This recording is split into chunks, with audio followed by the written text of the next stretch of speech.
ఢిల్లీలో జగన్ ధర్నాపై సర్వత్రా విమర్శలు వెల్లువెత్తుతున్నాయి. రాష్ట్రంలో శాంతి భద్రతలు లేవని, 36కు పైగా హత్యలు జరిగాయని ఆరోపిస్తున్న జగన్ ఆ వివరాలు చెప్పాలని ఏపీ ఆర్థిక మంత్రి పయ్యావుల కేశవ్ డిమాండ్ చేశారు. చనిపోయిన వారి కుటుంబాలను ఎందుకు పరామర్శించలేదని ఆయన ప్రశ్నించారు.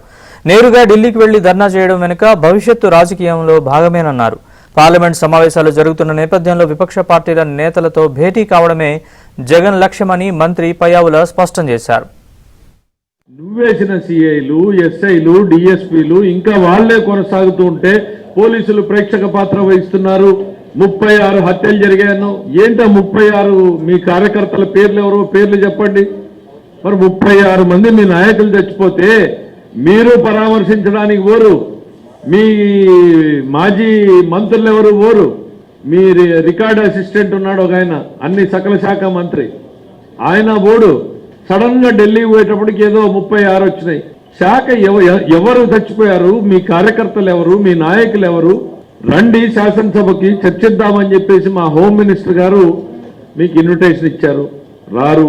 ప్రజలు మీకు ఓట్లేసి గెలిపించింది దేనికి? శాసనసభలో చర్చించమని. ఎక్కడో సింగిల్ కెమెరాతో ప్రెస్ మీట్ పెట్టమని కాదు.